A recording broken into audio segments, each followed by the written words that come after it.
In a world where glitter and luxury are intertwined with harsh reality, Jonathan Stone was a true king. His name became synonymous with success. At 35, he owned an empire that stretched from the skyscrapers of New York to the tech hubs of Silicon Valley. His life was impeccably planned, scheduled down to the minute, and dedicated to one goal: expanding his financial empire. Golden wristwatches, Italian suits, exclusive sports cars, all of it was just an outward display of his power. Jonathan's family, especially his mother, Eleanor, was no less ambitious. She came from an old lineage where marriages were only made with equals, or even better, with those who could multiply their wealth and influence. Eleanor dreamed of her son marrying the daughter of one of their long-standing business partners to merge two powerful financial dynasties. She believed that only a worthy partner, with the right status and background, could be by her son's side. Meanwhile, thousands of miles from Manhattan, in a small town in the Midwest, Emily Brown led a completely different life. Her world consisted of simple joys: the morning sun filtering through the curtains, evening get-togethers with family, and dreams of a better future. She worked several jobs to help her family. She dreamed of a big city where, as it seemed to her, one could find real opportunities for fulfillment. Her life was devoid of luxury but full of warmth and sincerity. Gathering all her savings, Emily decided to take a step into the unknown and move to New York, where she believed her new life would begin. Upon arriving in New York, Emily was overwhelmed.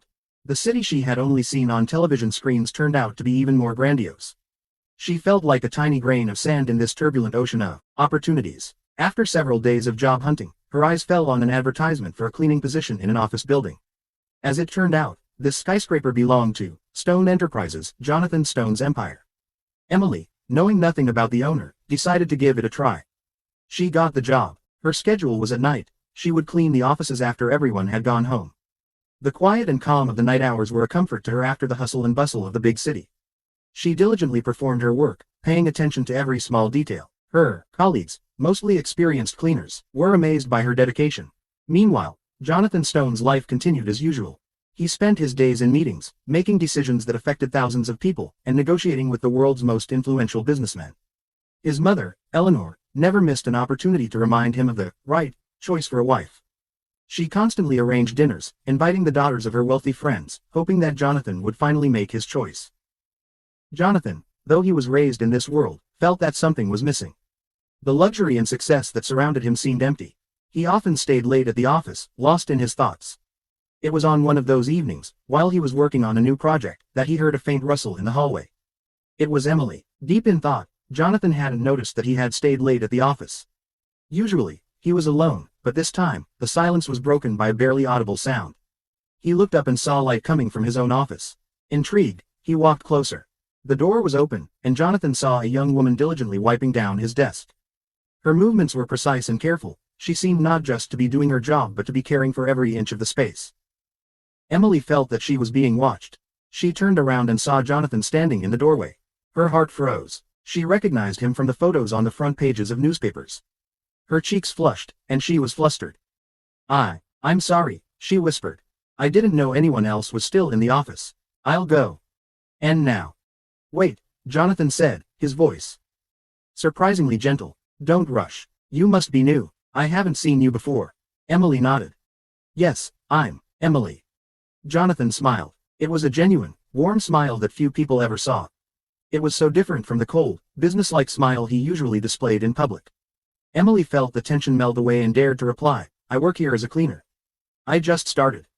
"See," Jonathan said, studying her. She was simple, with no excessive makeup or expensive jewelry. Her clothes were modest but clean. In her eyes, he saw sincerity and fatigue, but also a spark of hope. "Your work. It seems very responsible," Emily said, trying to find a topic for conversation. 4. "Why do you think so?" Jonathan asked, intrigued. "You create things that change people's lives," she said, looking at his laptop. "That's very important." Jonathan looked at her in surprise. None of the women he had spoken to before had ever said such words. They were usually interested in his wealth, not in what he did. His eyes lingered on her face, and he realized that for the first time in a long time, he felt something real. From that day on, their meetings became casual but frequent. Jonathan started staying late at the office, but not for work anymore. He waited for Emily to exchange a few words. The conversation might only last a few minutes, but they both looked forward to these moments. They talked about everything under the sun, from her hometown to his favorite books. Jonathan, who was used to conversations about financial markets and business strategies, was surprised by how easy it was to talk to Emily. She didn't try to impress him. didn't flatter him, but was simply herself, open and sincere. One evening, Jonathan offered to grab coffee with her. Emily, flustered, agreed. They sat at a table in a small cafe nearby, and for the first time, Jonathan felt not like a powerful billionaire but like an ordinary person. He shared his childhood memories and the dreams he had before he became a businessman. And Emily told him about her family, the difficulties she had to overcome to move to New York, and her modest dreams. These meetings became an island of calm for both of them in a turbulent world. They felt that with each passing day, their connection was growing stronger. Jonathan felt himself falling in love with this simple girl who didn't know how truly rich he was, and he cherished that above all else. He was ready to give up all his wealth just to be with her. But he was afraid of his mother's reaction, which could destroy their happiness. With each passing day spent together, Jonathan realized his feelings for Emily were deepening. He started finding excuses for meetings that weren't related to his office. He invited her for a walk in Central Park, where they fed ducks and just talked. Jonathan, who was used to luxurious restaurants and social events, enjoyed this simplicity. He felt that next to Emily, he didn't have to pretend to be someone he wasn't. One evening, after their meeting, Jonathan drove her to the building where she rented a tiny room. Emily, who had never been in such a car, was amazed by its luxury. She felt uncomfortable. "I feel very awkward, Jonathan. I'm not used to this." "Not used to what?" "To being driven home," he asked. "To this kind of comfort. It's all so strange to me." Jonathan looked at her with tenderness. He realized she had no idea how wealthy he was. He had never mentioned his fortune, and she probably just thought of him as a successful businessman. He decided he wouldn't hide the truth from her, but he would do it at the right moment. Meanwhile, Eleanor, Jonathan's mother, was worried. Her son had become more withdrawn, turning down social events and spending a lot of time at the office. She didn't know what he was doing there so late, and it bothered her. She decided to take matters into her own hands, and one evening, without warning, she drove to his office late. She hoped to find him working, but she saw a completely different scene. Eleanor, without announcing her arrival, came to Jonathan's office. She was used to her son working late, but her mother's heart sensed that something had changed. Walking past the silent guards, she entered her son's office. Her eyes immediately found them. Jonathan and Emily were sitting on the floor with papers scattered around them. Jonathan, who was usually impeccably dressed, was sitting without his jacket, the top button of his shirt undone, and Emily was laughing. It wasn't just a laugh, but a real, ringing laugh that filled the space with light. She was wiping dust off the floor, and he was laughing, trying not to touch her. They were talking about some trivial matter, and it seemed as if they were the only two people in this vast world. Eleanor watched the scene, and her heart tightened. This was her son, but he was completely different. He was happy. Her gaze lingered on Emily. Her clothes were simple, her hair was a mess, but she was so real and so full of life. "Jonathan." Her voice thundered through the silence like a clap of thunder. Jonathan flinched and quickly stood up. Emily, startled, quickly grabbed her things and ran without looking back. Jonathan turned to his mother. "Mom, what are you doing here? You were supposed to be at the charity gala. I was supposed to be there, but I decided to drop by. And, as I see, it was for a good reason." Her voice was as cold as ice. "Who is that girl, and what was she doing here at this hour?" "That's Emily. She works here. Was just talking to her." "Talking?" Eleanor raised an eyebrow. "Do you talk to all the cleaners? Tell me immediately what's going on." Jonathan knew it was time for a conversation. And he knew it wouldn't be easy. He decided not to lie and to be honest with his mother, but he also knew that her reaction would be unpleasant. Jonathan led his mother to her favorite armchair in his office, trying to keep calm. He understood that the tension was wielding with every second and knew he had to be honest. "Mom, please listen to me," he began. "Emily isn't just a cleaner. She's someone I find interesting, and someone I spend time with." "I saw how you were spending time," Eleanor replied coldly, crossing her arms over her chest. "You, my son, a billionaire. Sitting on the floor with a maid, while Veronica is waiting for you. She is from a family just like ours. She is worthy." "Veronica is not what I need," Jonathan said, his voice growing firmer. "I know you want the best for me, but it's not Veronica, and it's not her money. Emily is different. She is kind, sincere, smart. With her, can be myself." Eleanor got up from the chair and began pacing the office. Her words cut through the air. "Be yourself, Jonathan. You are a stone. You can't just be yourself with anyone. This is not a fairy tale. You must live up to the status we have built for generations. This girl, she is a nobody. She has nothing. She won't be able to give you what you need." "You are wrong," Jonathan said stubbornly. "She has already given me something I never had, happiness. True happiness." At that moment, Emily, who was hiding behind the door, heard the entire conversation. Her heart ached. She felt that this was all her fault. She knew she could never be part of Jonathan's world, but hearing it from his mother's lips was unbearable. She decided that the best way for everyone would be to just disappear from his life. Emily, having just heard Eleanor's final words, could not hold back her tears. Her worst fears had come true. She was not good enough for Jonathan.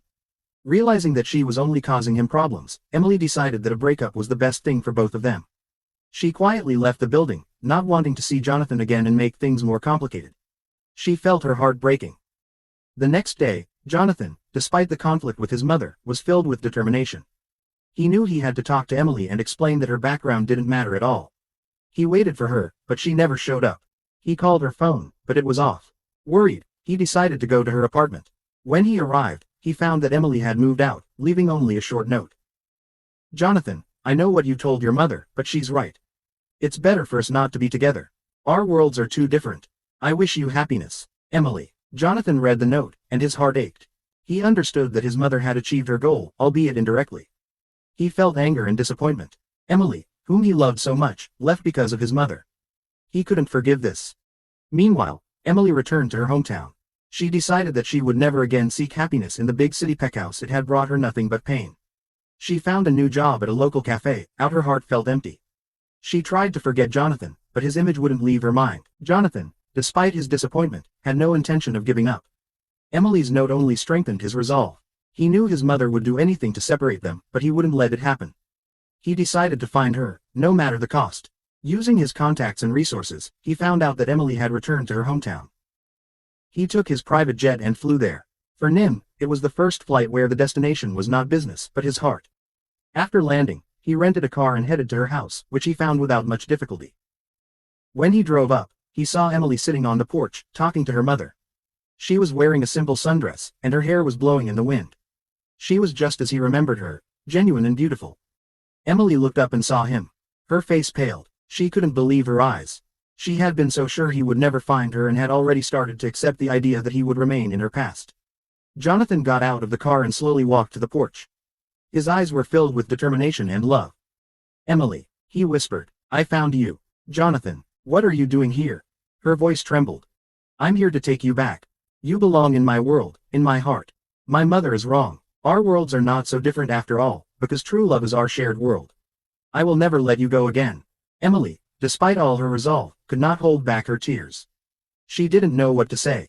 Her heart was filled with both pain and happiness at the same time. Emily's mother, who had been watching the scene, came out onto the porch. She saw her daughter's pain and knew that Jonathan was the one who could bring her happiness. She looked at Jonathan, then at Emily. Emily, my dear, she said softly. I know you're scared, but look at him. He flew here for you. He came all this way to take you back. That doesn't happen every day. If your heart tells you that you want to be with him, don't give up on this chance. Emily looked at Jonathan. In his eyes, she saw the same love as before, but also determination. He seemed to be saying, I'm here, I'm with you, and I will never leave you. I can't, Jonathan, she whispered, looking away. Your mother, she's right. Our worlds are too different. I don't want you to suffer because of me. I'm not suffering, Emily, he replied, stepping closer. I was suffering when I thought I had lost you forever. I can't live without you. If my money and my status are the only obstacles to our happiness, then I am ready to give them up. Emily was stunned. She hadn't expected to hear such words. She felt that he wasn't joking, that he was truly ready to give up everything for her. No, you can't do that, her voice trembled. That's your whole life. You worked for this. I won't let you do that. Then let me be with you, he said, gently taking her hand. Let me show you that our worlds can become one. She looked at his face, and then into his eyes. She saw endless tenderness and love in them. She realized he wouldn't let her go, and at that moment, she felt her heart fill with warmth, and she could no longer resist. Jonathan and Emily returned to New York. It wasn't just a trip, it was a triumph of their love. Emily, who had previously felt insecure, now held Jonathan's hand with pride. She knew their path would be difficult, but she was ready to fight for their happiness. The first obstacle was Eleanor. When Jonathan brought Emily to their family estate, he was ready for a conflict. His mother, seeing them together, could not contain her anger. Jonathan, how could you? She exclaimed, her voice echoing in the spacious hall. You brought her here, to our home. Mom, Jonathan said calmly. She is my life, and I want you to accept her. This maid, her face twisted with contempt. She is not worthy of you. She has nothing to offer you but her poverty. Emily felt her heart sink at those words. She wanted to run away, but Jonathan held her hand tightly. "Mom, that's enough," he said, his voice becoming stern. "Elle won't let you talk about her like that. If you can't accept her, then you can't accept me either. I have made my choice, and I will not change it."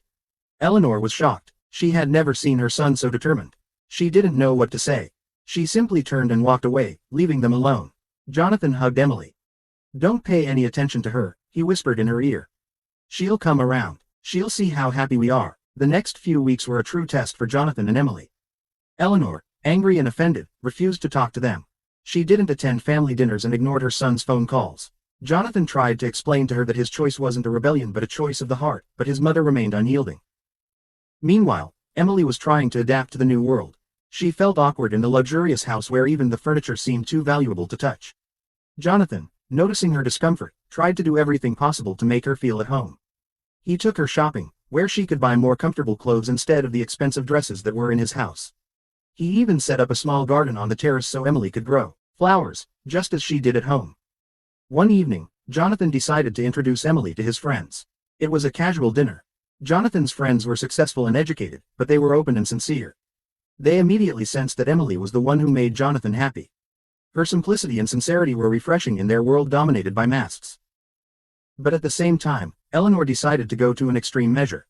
She was convinced that Emily was just a gold digger and could be bought. She called Emily when Jonathan was not around and offered her a large sum of money.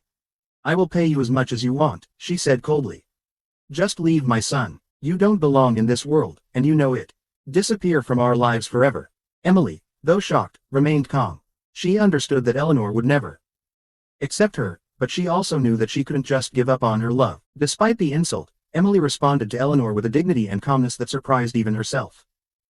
"Mrs. Stone," she said softly but confidently, "I am not a gold digger. I love your son, and I won't leave him for any amount of money. Not even millions. If you want me to leave, you will have to tell Jonathan yourself." Eleanor was stunned. She expected tears or pleas, not such unwavering determination. Emily, feeling she had said all that needed to be said, hung up the phone. When Jonathan returned, Emily told him about the conversation. She hoped for his support but was prepared for any reaction. However, he was not just surprised, he was furious. "How could she do that?" he exclaimed, his voice filled with rage. "How could she offer you money to leave? She thinks everything can be bought." "Jonathan, calm down," she tried to comfort him. "She just wants to protect you. She doesn't understand that I'm not a threat." "No, she just doesn't want to see you around because you don't meet her standards," he replied firmly. "It's unfair. We'll talk to her." Jonathan, without hesitation, called his mother. His voice was cold and uncompromising. "Mom, I know you spoke to Emily. You have no right to treat her like that. If you can't accept my choice, then perhaps we should temporarily end our relationship." A silence fell on the other end of the line. Eleanor had never heard such words from her son. Her heart ached with the pain and realization that she might lose him forever. Jonathan's words were like a slap in the face. Eleanor put down the phone, her hands trembling. She had never expected her son to be so resolute, or that he would threaten to cut ties over some cleaner. Her pride was hurt, but even more so was her fear of losing her son, who was the meaning of her life. Meanwhile, a deep silence fell over Jonathan's house. Emily felt guilty for causing such a conflict between mother and son. "Jonathan, maybe you should talk to her again," she asked cautiously. "I don't want you to fall out with her because of me." "No," he replied firmly. "She needs to understand she can't behave like that. Love you, Emily, and I won't let anyone ruin our happiness." Left alone, Eleanor pondered her son's words. She remembered how he looked when he spoke to her, so determined and stubborn as never before. She realized her tactics had failed. She could continue her fight, but she risked losing her son forever. The next day, she went to the estate. Her face was pale, and she held on to her personal assistant's arm to keep from falling. She found Jonathan and Emily in the garden.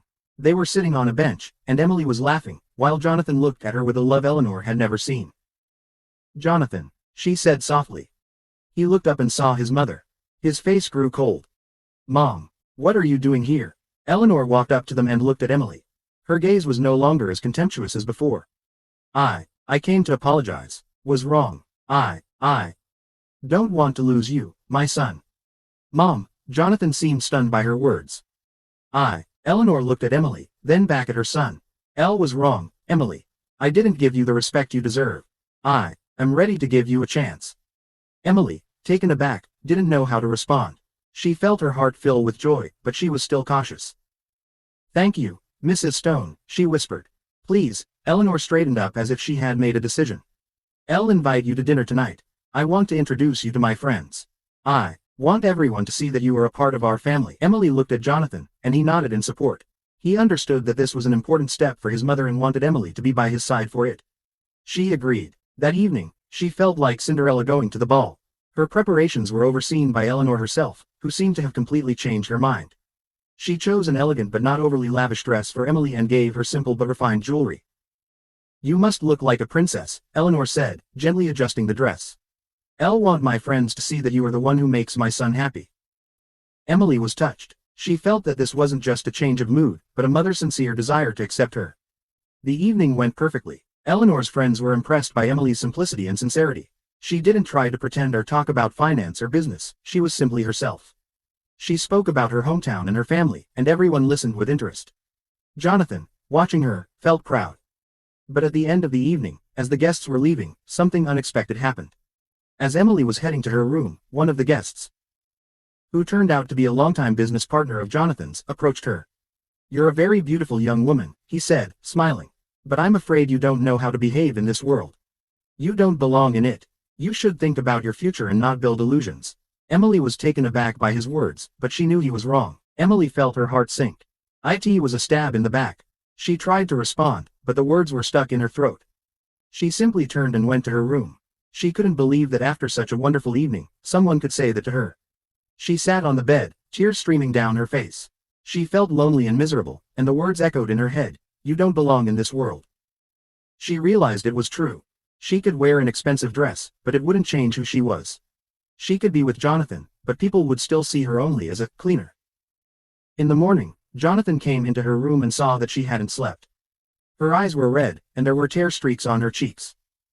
"Emily, what happened?" he asked, sitting down next to her. She burst into tears and told him about the conversation with the guest. Jonathan was furious. "How could he?" he exclaimed. "He has no right to talk to you like that. I'll show him who's in charge here." "No, Jonathan, please don't," Emily said. "He just told the truth. I don't belong in this world. I don't want you to fight with everyone because of me." "Emily," he said, hugging her tightly. "I am fighting for our happiness, not against anyone. Love you, and that's all that matters. I will do everything to make you feel comfortable and happy." Jonathan realized that words were not the only way to convince Emily. She needed proof of his love, something to show that he was willing to give up a world that wouldn't accept their love. He decided to take a step no one expected. The next day, he gathered his closest friends, business partners, and his mother. When everyone was assembled in his office, Jonathan came out holding Emily's hand. "I have gathered you here today to make an important announcement," he began. "I will no longer be the CEO of Stone Enterprises. I'm handing over my authority to my longtime partner. I made this decision because I realized there are things more important than business and money. There is love." A deafening silence fell over the room. Everyone was shocked. Eleanor covered her mouth with her hand, unable to believe her ears. "I know this is hard for many of you too. Understand," Jonathan continued, looking at his mother. "But my heart belongs to this woman, Emily. And I won't let anyone destroy our happiness. We are going to move somewhere else and start a new life, away from this world where human values are measured by money." Emily, standing beside him, couldn't hold back her tears. She hadn't expected him to take such a radical step. She felt both happy and guilty, but Jonathan held her hand firmly. "I love you, Emily," he said, looking into her eyes. "And I've made my choice." A silence fell over the room, so deep that you could hear the water dripping from the fountain. No one had expected such a turn of events. Only a few seconds later did someone begin to speak. The first was Eleanor, who stood as if struck by lightning. She couldn't believe that her son, her pride, her hope, was willing to give up everything they had built for years for a woman she considered unworthy of him. "Jonathan," she whispered, her voice trembling. You can't do this. You can't give up everything." "I already have, Mom," he replied firmly. "And I don't regret it." Then one of his partners, a longtime family friend, spoke up. "Jonathan," he said, this is foolish. You're sacrificing everything you have." "I'm not sacrificing," Jonathan replied. "I'm just choosing my happiness." At that moment, one of the attendees, the same business partner who had insulted Emily, stepped forward. "Jonathan," he said, his voice full of contempt. "You're making a mistake. You're betraying your family, your business, your... Enough. Eleanor's voice rang out. She walked over to Jonathan, her eyes filled with tears. Don't say that. He isn't betraying anyone. He's just, he is happy. She looked at Emily, and then at her son. And in her gaze was a moment of realization. She understood that her son had not been happy as a billionaire. He had only become happy when he met Emily.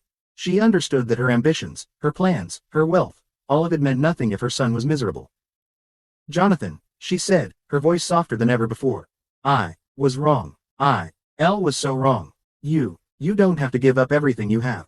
You just have to be happy. Jonathan looked at his mother. The woman who had always been so strict and uncompromising now stood before him, and there was so much love in her eyes that he couldn't hold back his tears. He let go of Emily's hand and walked over to Eleanor. Mom, he whispered, and he hugged her. I thought you would never understand.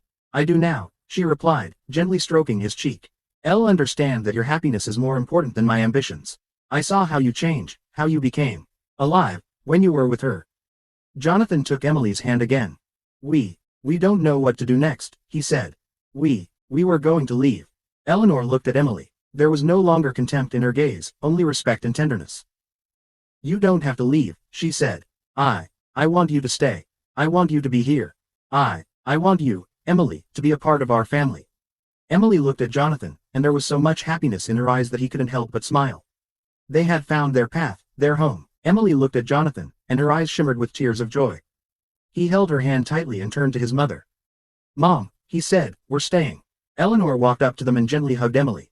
For the first time in her life, she felt not contempt, but genuine affection for the girl who had managed to make her son happy.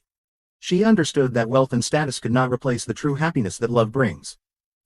That same day, Jonathan stepped down as CEO, remaining only as the main shareholder. He dedicated his time not to business, but to his love.